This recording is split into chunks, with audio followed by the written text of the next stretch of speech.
तो उसके बाद आ जाते हैं अंश 3 पे। होपफुली ये हमारे लिए इतना हैक्टिक नहीं होगा। आई नो बहुत ही ज़्यादा हैक्टिक टाइप का चैप्टर है, क्योंकि एक कविता को समझना एक उसी के बस की बात होती है जिसका एक्चुअली में इंटरेस्ट होता है लिटरेचर में। और मोस्ट ऑफ द पीपल को ऐसा लगता होगा कि लिटरेचर क्या है, ये क्यों इतना डीपली लिखना है, सीधी सीधी अपनी बात क्यों नहीं बोल सकते तुम। बट इसको भी एक समझना, इसके अंदर हम एज ह्यूमंस ऐसा होता है ना कि हमको किसी भी चीज़ के डीप में जाना, किसी भी चीज़ अगर कोई मिस्टीरियस वे में खुफिया तरीके से है तो उसको खोलने में एक अचीवमेंट वाली फीलिंग आती है। हमको ऐसा लगता है कि हमने कुछ जान लिया। जैसे हम एग्ज़ाम में जब पढ़ाई करते हैं या फिर एग्ज़ाम पेपर नहीं दिए हुए होते तो हम उसके बारे में कॉन्शियस होते हैं, हमको लगता है क्या होगा क्या नहीं होगा, हमें कचरज में होते हैं। लेकिन जब हम उस चीज़ को पार कर लेते हैं तो हमको एक सेंस ऑफ सेटिस्फैक्शन मिलती है, खुशी मिलती है कि हमने इस चीज़ को पार किया। हाँ, वो सेंस ऑफ सेटिस्फैक्शन हमेशा नहीं रहती, इसीलिए हम बहुत ही जल्दी ज़िंदगी से बोर होने लगते हैं, हमको कुछ ना कुछ चाहिए ही होता है। लेकिन मोस्टली हम इसी तरह से अगर किसी चीज़ के अंदर घुसते रहते हैं तो हमको बहुत ज़्यादा लाइफ में एक एडवेंचर वाली फीलिंग आती है। और इसी तरह पोइट्री तो बहुत ही एक अच्छा तरीका है। जैसे हम बाकी कुछ भी करेंगे, कुछ भी पढ़ेंगे, सुनेंगे, समझने की कोशिश करेंगे तो वो बहुत ही ज़्यादा प्रॉब्लमैटिक हो जाती है, बहुत ही ज़्यादा उससे फ़र्क पड़ जाता है। लेकिन बुक्स और पोइट्री और पढ़ाई एक ऐसी चीज़ है जो कभी भी किसी को बुरी तरीके से अफेक्ट नहीं कर सकती, और अगर उस इंसान ने उसका सही मतलब समझा है तो। अगर आपको ये बताया जा रहा है कि आपको प्राउड होना चाहिए किसी कविता में, लेकिन आप उस प्राउड का मतलब इगोइस्टिक होने से ले रहे हो कि हमको इतना प्राउड होना चाहिए, हमको किसी केयर ही नहीं करनी चाहिए।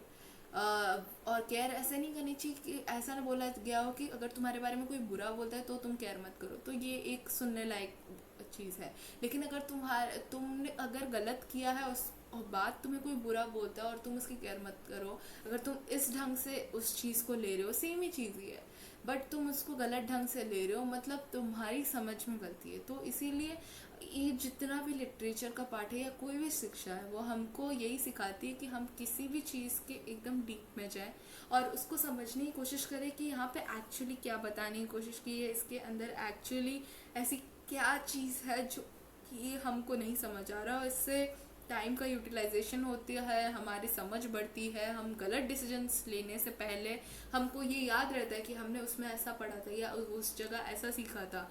और हमारे जो लाइफ में हर जगह कुछ ना कुछ सीखते रहने की शक्ति बढ़ जाती है।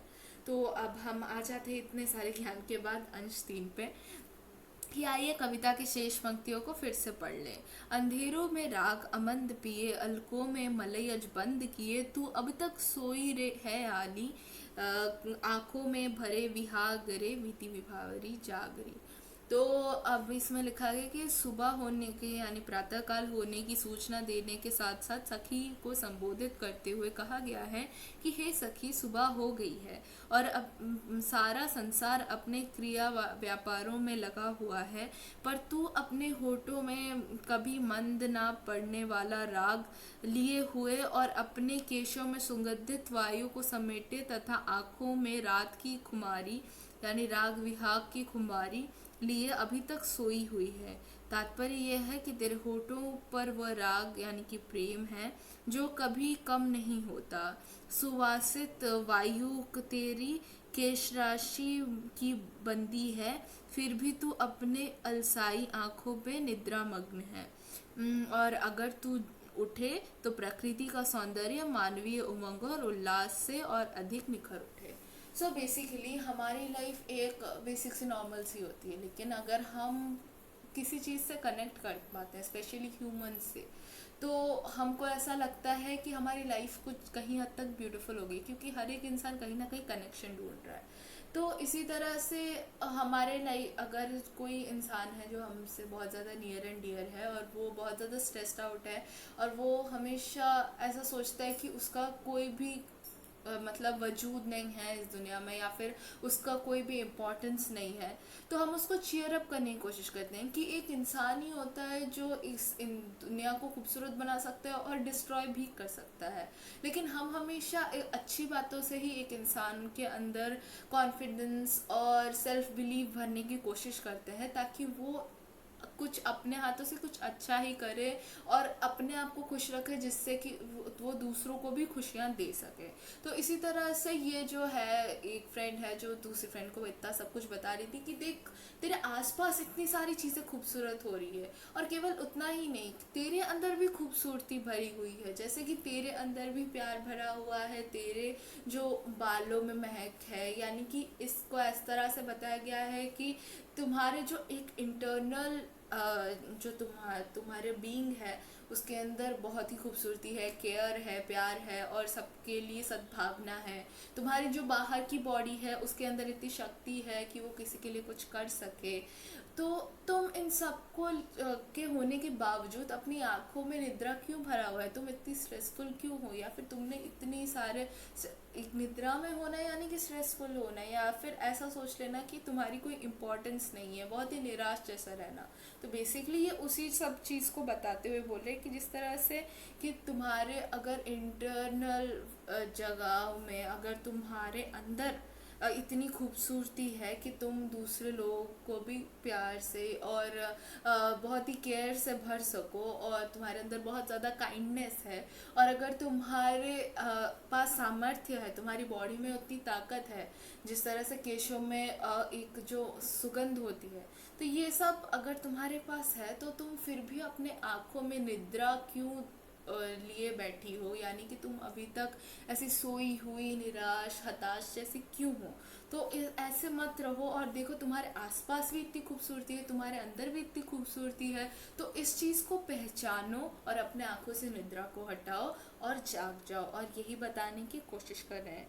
राग का अर्थ प्रेम भी है, इसीलिए अर्थ यह भी हो सकता है कि तेरे अधरों पर प्रेम से भरी कभी हल्की न पड़ने वाली मुस्कान है। दूसरी ओर प्रातःकाल बहने वाली सुगंधित वायु को तुमने अपनी अलकों यानी केशों में बांधा हुआ है। इसी प्रकार तुम मानो कि सुबह के प्रमुख लक्षणों को ही बांधे हुए हो और अब तक अलसाई हुई सो रही हो। उन्हें मुक्त करो और सुबह होने दो। तो जिस तरह से तुम्हारे आसपास सुबह हो चुकी है, जिस तरह से तुम्हारे आसपास इतनी खूबसूरती फैल चुकी है, तुम क्यों अपने आप को निराश किए हुए या अपने अंदर दबाए हुए उन चीज़ों को जो कि इतनी खूबसूरत हैं, जो कि अगर तुमसे बाहर निकले तो बहुत ही खूबसूरती और भी ज़्यादा खूबसूरत कर देंगे इस चांद को, तुम उसको छुपाए हुए क्यों हो? तो तुम उसको छुपे मत रहने दो। तुम्हारे जो होठों पे अगर मुस्कान आएगी तो इससे दूसरी चीज़ें भी और खिल उठेंगी, दूसरे लोगों को भी अच्छा लगेगा तुम्हारे चेहरे पे मुस्कान आने से, और एक पॉजिटिव वाइब्रेशन फैलेगा। और इसी तरह से तुम अपने अंदर जो खूबसूरती है, अपने अंदर जो प्यार है, अपने अंदर जो सद्भावना है, उसको फैलाओ। उसको दबाए हुए अपने तक रखे हुए तुमने क्यों रखा हुआ है? और इसीलिए इस चीज़ को निराश होके, हताश होके, या फिर अपने ही दिमाग में की सोच के कि ये कौन करेगा, क्यों उठूँ मैं, क्या लाभ है, और ये सब जितने थॉट्स हैं, ये सारे आलस के थॉट्स हैं। इन सब चीज़ों को अपने अंदर से निकालो और उठ जाओ। और क्योंकि सुबह तुम्हारे अंदर जो सुबह है वो होने वाली है, वो केवल तुम्हारी वजह से हो सकती है। अगर तुम आलस में रहोगी तो नहीं हो सकती। अगर तुम अपनी जो जगह है वहाँ से उठने की कोशिश करोगे तो ही तुम्हारी सुबह हो सकती है। और इसीलिए वो कह रहे हैं कि तुम अपने अंदर की जो खूबसूरती और खुशी है उसको बाहर फैलने दो, और जो आलस तुम्हें भरा हुआ है उसको निकाल दो, और तुम्हारे अंदर की सुबह को चारों ओर प्रकाशित होने दो। अब टिप्पणियों पे आते हैं कि राग का अर्थ संगीत में युक्त प्रयुक्त राग भी होता है और अनुराग, प्रीति, प्रेम आदि का भाव भी है। विहाग एक राग का नाम है जो रात्रि में गाया जाता है। आँखों में भरी विहागरी का तात्पर्य है आँखों में रात की यानी कि आलस्य से भरी हुई खुमारी ली हुए। तो यहाँ पे दो वापस से कंपैरिजन है कि जैसे राग के दो अर्थ होते हैं, ये यामक अलंकार होगा क्योंकि राग के एक राग तो नॉर्मली जो गाया जाता है और एक का नाम होता है, एक का मीनिंग होता है प्रेम। और इसी तरह से ये जो विहाग है इसके भी दो मीनिंग्स होते हैं। एक तो क्या बोलते इसको रात्रि की तरह भी लिया जाता है, दो मीनिंग्स नहीं होते, लेकिन विहाग एक मतलब राग का नाम होता है। इसका एक्चुअली बैकग्राउंड बताया गया है कि विहाग को रात में गाया जाता है। तो जैसे कि रात में जो चीज़ें की जाती है तुम अभी तक क्यों वो कर रही हो, इस चीज़ को बताने के लिए उन्होंने इसको ऐसे बताया है कि जैसे रात को विहाग गाया जाता है लेकिन सुबह वो विहाग को छोड़ देना चाहिए, तो तुम छोड़ दो, वो ऐसा बोल रहे। वैसे ही तुम्हारे अंदर जो आलस्य है उसको भी छोड़ दो, उसको रात तक ही रखनी चाहिए, सुबह में नहीं लाना चाहिए, और अपने अंदर की सुबह होने दो, क्योंकि तुम्हारे आसपास भी सुबह हो चुकी है और तुम्हारे अंदर भी एक सुबह है जो हो सकती है अगर तुम चाहो तो, इसलिए तुम उसको होने दो। तो इसी के साथ आई थिंक फिर हमारा भाव सौंदर्य भी है। आई थॉट कि चैप्टर ऑलमोस्ट खत्म हो गया, तो भाव सौंदर्य भी कर लेते हैं क्योंकि ये हार्ड चैप्टर है, तो आई रियली वांट कि आप इसको अच्छे से समझ सको। आपने गीत के भावार्थ को 3 अंशों में समझा है। पहला अंश बीती उषा नागरी गीत का मुखड़ा है, और शेष दोनों अंश खकुल रस नागरी गागरी और अधरों में विहागरी तक जो गीत को दो बंद है। आइए इस गीत के भाव को समग्रता से समझने का प्रयास करें। दरअसल इस गीत में पहली पंक्ति सिर्फ एक कथन है, रात बीत चुकी है, जाग। आप देखेंगे कि पहले वाक्यांश में प्रकृति है और दूसरे में मनुष्य है के लिए उद्बोधन। इस पूरे गीत में प्रकृति और सखी के परस्पर स्थिति को आंकन किया है और सखी को प्रकृति के अनुकूल सक्रिय होने की प्रेरणा दी गई है। जरा बॉक्स में दिए गए तुलनात्मक स्थितियों पर ध्यान दें, और एक और प्रकृति है और दूसरे और सखी और बीच में तुलना के लिए बिंदु या स्थितियाँ। तो पहले पहले तो वो अपनी सखी को उठने के लिए बोल रही हैं, फिर वो एग्जाम्पल दे रही हैं कि किस तरह से बाकी की प्रकृति किस तरह से उठ चुकी है, फिर उसके अंदर क्या है जिसकी वजह से वो उठ नहीं पा रही और क्यों उसको उठना चाहिए, या उसके अंदर क्या है जो उसको एक्चुअली में मुक्त कर देना चाहिए और उठना चाहिए। और इन सब के बारे में मैं ऑलरेडी बहुत बोल चुकी हूँ, एंड ये बहुत ही सिंपल भाषा में भाव सौंदर्य लिखा था, तो आई थिंक आपको समझ आ गया होगा। And this was very easy, the last part, the भाव सौंदर्य पार्ट। एंड हमको अब आगे बढ़ना चाहिए। यहाँ पे ये इस बॉक्स में दिया भी गया है, जैसे कि प्रकृति और सखी में क्या कैसे बताया गया है कि बीती विभावरी को कहाँ से जाना है, अंधकार से प्रकाश की ओर जाना है, तो वो क्या करेगी, जागने का काम करेगी। अंबर पनघट क्या है, निष्क्रियता से सक्रियता की ओर जाना है, तो अभी तक तुम क्यों सोई हो। उषा नागरी और खगकुल सन्नाटा स्वर, ये मतलब क्या क्या चीज़ें हुई हैं, क्या होनी चाहिए, और फिर उसने सखी को क्या करने के लिए बोला है। एग्जैक्टली वो सारी चीज़ें, ये अंबर पनघट उषा नागरी। तो जैसे वो निष्क्रिय से सक्रिय हो गई, वैसे ही तू भी अभी तक सोई है, वो तू भी जाग जा। खगकुल बोल रहा, यानी कि सन्नाटा था लेकिन स्वर आ गया है, वैसे ही मतलब अपने जो तुम्हारे अधर जो चुप है उनको बोलने के लिए कहो। उसके बाद किसलय और डोल रहा, यानी कि एक जगह स्थिर है तो उसको डोलने के लिए बोलो, यानी मूव करने के लिए बोलो। तो जो बंद है, आंखें जब खुली रहती है तो खुल बंद होती रहती है, लेकिन जब बंद होती है तो केवल बंद ही होती है, राइट।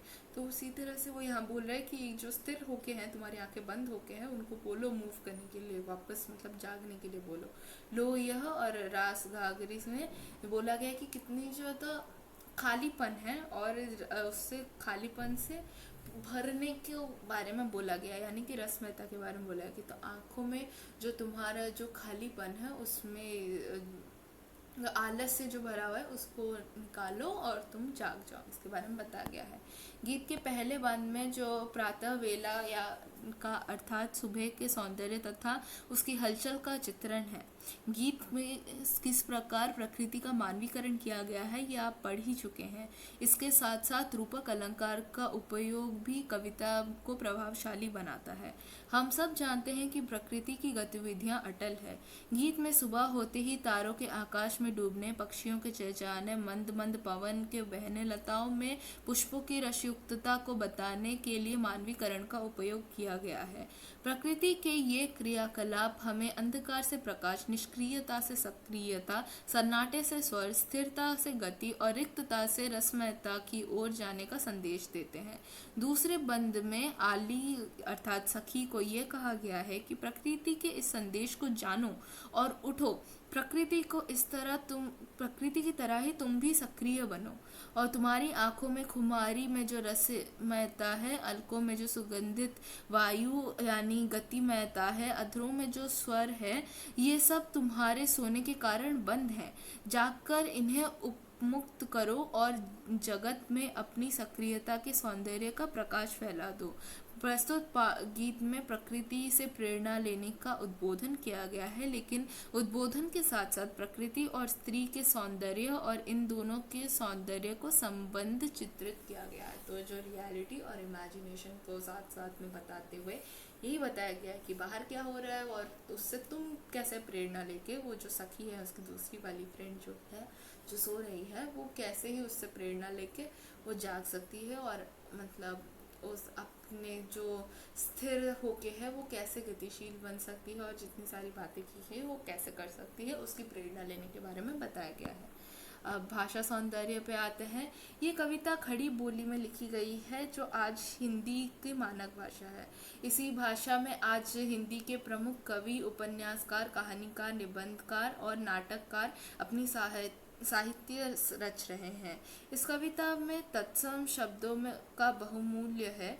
ये शुद्ध साहित्यिक भाषा में रची गई है। कवि ने मानवीकरण, रूपक, अनुप्रास और यमक अलंकारों के सार्थक, सहज और प्रभावी प्रयोग के साथ इतना हृदयग्राही बना दिया है कि संस्कृत निष्ठ भाषा होने पर भी कहीं दुरूहता और जटिलता नहीं आ पाई है। इसके विपरीत समासयुक्त शब्दों का प्रयोग से अर्थ की गंभीरता आ गई है। तो वैसे ही मैंने कहा था ये है तो बहुत ही ज़्यादा छोटी सी कविता, लेकिन इसके मीनिंग्स बहुत डीप है। लेकिन इसकी जो भाषा है वो बहुत ईजी है। जैसे पहले हमने पढ़ा था तो भले एक इंसान ये ना समझ सके कि एग्जैक्टली ये कितने डीपर मीनिंग में बोली गई है, लेकिन उसके एग्जैक्ट मीनिंग सबको पता है। ये इतनी ईजी भाषा तो है, कोई हार्ड वर्ड्स यूज़ नहीं किए गए हैं। तो उसके कितने अंदर से डीप मीनिंग हो सकते हैं और उसके पीछे का भाव क्या हो सकता है, ये थोड़ा हार्ड है। वो बहुत ज़्यादा डीपर है, बहुत ज़्यादा गहरा उसके पीछे कारण है, लेकिन वो संस्कृत जितना हार्ड भी नहीं बना है। तो वो इसी के बारे में उल्लेख किया गया है भाषा सौंदर्य में। उसके बाद आते हैं कविता में निम्नलिखित अलंकारों को सार्थक और सहज प्रयोग हुआ है। अंबर मनघट में डूब रही तारा घटा उषनागरी में रूपक अलंकार है। खगकुल कुलकुल सा बोल रहा में अनुप्रास और यमक अलंकार है। मधुमुकुल नवल रस गागरी में अनुप्रास और रूपक अलंकार है। कविता में अद्भुत संगीतात्मकता है, इसीलिए इसे गाया जा सकता है ठीक वैसे ही जैसे आप गाने गाते हैं। तो ऐसे ये तो पहले ही हमने डिस्कस किया था कि कैसे इसको गाने की तरह गाया जा सकता है।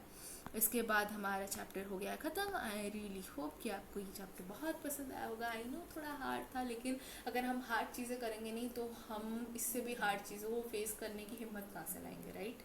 तो इसीलिए हमको और भी हार्ड चीज़ें अपनी लाइफ में करनी है ताकि हमें अपनी लाइफ में एडवेंचर मिलता रहे। और जिस तरह से इस कविता ने हमको बोला है कि हमेशा हमें प्रेरणा लेनी चाहिए कि जिस तरह से बाकी सारी चीज़ें मूव कर रही हैं, अपना काम अपने टाइम पे कर रही हैं, वो ये नहीं सोचती कि क्या हार्ड है क्या इजी है, लेकिन वो अपना काम करने में विश्वास रखती है। उसी तरह से हमें भी अपने अंदर आलस्य नहीं बनना चाहिए, अपने आप को एक जगह रोक के नहीं रखना चाहिए, कुछ ना कुछ सीखते रहना चाहिए। ऐसी हार्ड चीज़ें भी सीखती रहनी चाहिए।